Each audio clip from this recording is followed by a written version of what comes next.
Brigadier retired Babar Alauddin साहब हमारे साथ मौजूद हैं, उनसे भी गुफ्तगू करते हैं। अस्सलाम वालेकुम सर। वालेकुम अस्सलाम जी। सर, ये मार्शल फील्ड मार्शल का जो एक एजाज दिया गया है, इस ओहदे पर जो तरक्की दी गई है सिपाही सालार को, इस पर बड़ी खुशी की लहर भी दौड़ी है, उन्होंने भी शुक्रिया अदा किया है। इस तरक्की को किस तरह से देख रहे हैं? हुकूमत की इस फैसला साजी को किस तरह से आप देख रहे हैं? कितनी अहम चीज है ये हमारे लिए? देखिए जी, हुकूमत की फैसला साजी को तो मैं डेर अप्रिशिएट ही करूंगा और ये अहम बहुत है। ये मुल्क के लिए भी एजाज है, उनके लिए तो है ही है, पूरी कौम के लिए एजाज है, फौज के लिए एजाज है, हमारे मुल्क के लिए एजाज है। और जो भी इस तरह का काम करे उसको एक्नॉलेज करना चाहिए। हम बहैसियत इंसान भी हर वक्त ये ख्वाहिश रखते हैं कि अगर कोई अच्छा काम करे तो उसको एक्नॉलेज किया जाए। तो आर्मी चीफ की क़यादत में पाकिस्तान की मुसल्लह फौज ने 10 मई को दुश्मन को जिस तरीके से नाको चने चिपवाए, उसको शिकस्त फाश दी, दुनिया ने देखा, दुनिया ने एक्नॉलेज भी किया, एक्सेप्ट भी किया।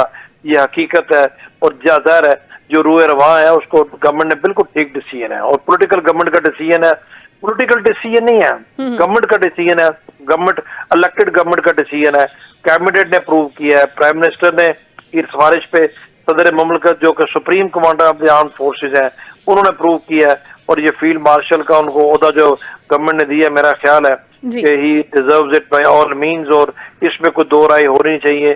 जेरे बहस ये चीज तो हो सकती नहीं, होनी भी नहीं चाहिए कि क्यों मिला, ये होना चाहिए कि बिल्कुल ठीक मिला, क्यों मिला? मिलना सर चाहिए। वो तो वाज़ेह है ना ब्रिगेडियर साहब, क्यों मिला? ये जो क्यों है इसका जवाब तो हमारे पास मौजूद है कि जिस तरह से, जिस हिकमत अमली से और जिस फहमो फरासत से, जिस जहानत से इस ऑपरेशन को प्लान किया गया, जो हिकमत अमली थी जिसकी पूरी दुनिया तारीफ कर रही है, अप्रिशिएट कर रही है, तो सर यही मेजर रीजन थी। और आगे चलकर भी जब एयर चीफ को भी कहा गया है कि वो अपनी मुद्दत मुलाजमत पूरी होने के बावजूद अपनी खिदमत जारी रखें, तो ये दुश्मन के लिए कितना वाज़ेह और बड़ा पैगाम है? दुश्मन के लिए बहुत वाज़ेह पैगाम है और दुश्मन के पैगाम है कि जी हमने अपने लोगों को एक्नॉलेज भी किया है, हमने अपने लोगों को जो है वो ऑनर भी किया है। अच्छा काम करते हैं तो लोग आपको ऑनर करते हैं, उनकी तरह नहीं। एक पायलट है वो गिर गया, बजाय उसके कि शर्म के मारे उसको नौकरी से निकाल दो, उसको एयर कमांडर बना दिया अभिनंदन को। वो मिसाल है आपके सामने। एक इस तरह मिसाल है कि जी आपकी फौज ने भरपूर तरीके से अल्लाह की मदद से कामयाबी हासिल की है, कौम को उस पर फख्र है, कौम अपना हीरो मना रही है, उनको मानती भी है, कहती भी है।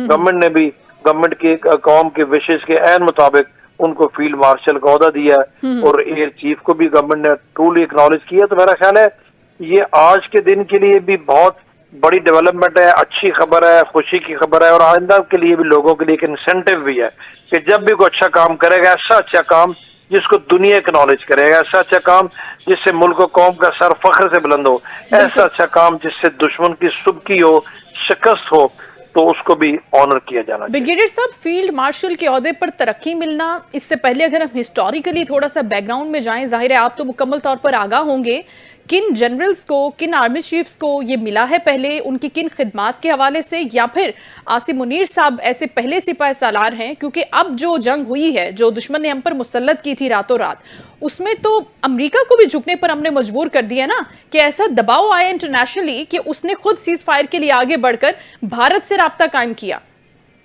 इससे पहले जनरल अयूब को 1965 की वॉर में जनरल अयूब खान को फील्ड मार्शल का ओहदा दिया गया था, क्योंकि उस वक्त भी पाकिस्तान ने हिंदुस्तान को शिकस्त दी, जो जंग सितंबर जिसको हम कहते हैं। और उसके बाद जनरल आसिम दूसरे है। जनरल आसिम की इस चीज को मैं पहले भी कहा है कि मैं ज्यादा इसलिए भी समझता हूँ कि ये ऑनर की बात है कि उस वक्त जब जनरल अयूब के टाइम पे मुल्क में पॉलिटिकल गवर्नमेंट नहीं थी, वो खुद ही मुल्क के सदर भी थे, वो चीफ मार्शल एडमिनिस्ट्रेटर भी थे, तो उन्होंने अपने आप को एलिवेट करके फील्ड मार्शल का ओहदा दे दिया। ऑल्दो रीजंस वहां भी थी, ग्राउंड उस वक्त मौजूद थी। अभी तक पॉलिटिकल इलेक्टेड गवर्नमेंट ने इनको ये किया, जनरल आसिम मुनीर ने खुद अपने आप को नहीं किया। तो इसकी सिग्निफिकेंस इस लिहाज से और भी ज्यादा इम्पोर्टेंट हो जाती है।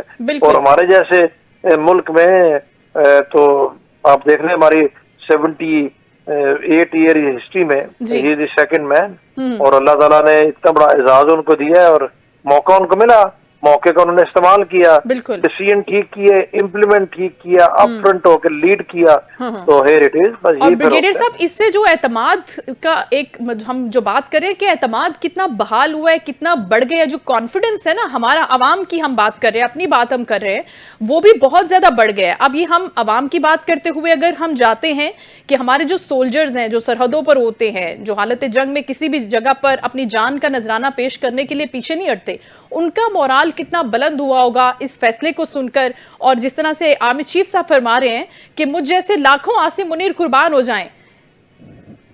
देखिए, फौज में कमांड बहुत मैटर करती है। आर्मी में, फौज में जो ये सर्विस होती है, इसमें everything revolves around the command. जब कमांड ऑनर हो रही है, जब chief of the army staff को ये एजाज इतना बड़ा मिल रहा है, तो फौज का हर सिपाही, हर अफसर, हर जवान जो है वो एलिवेटेड फील कर रहा है, उसको बहुत खुशी हो रही है, क्योंकि ये अल्टीमेटली उसकी खिदमत का एतराफ है, उसकी डेडिकेशन का एतराफ है, उसके जज्बा एसार, जज्बा हुब्बुल वतनी का एतराफ है, और ये तमाम कंट्रीब्यूट करके आर्मी चीफ की तरफ जाते हैं। तो ये पूरे का पूरा एजाज जो है सिर्फ उनकी जात के लिए नहीं है, ये पूरी फौज के लिए तुर्रा इम्तियाज है, पूरी फौज के लिए एक एजाज की बात है। जैसे मैंने कहा, कौम के लिए भी और मुल्क के लिए भी, सब के लिए ये खुशी का बात है। तो यकीनन उनके मोराल के ऊपर बहुत पॉजिटिवली इसका इम्पैक्ट जाए। Thank you so much brigadier साहब, आपके कीमती वक्त का बहुत शुक्रिया। बड़ी अच्छी गुफ्तगू आपने की है हमारे साथ।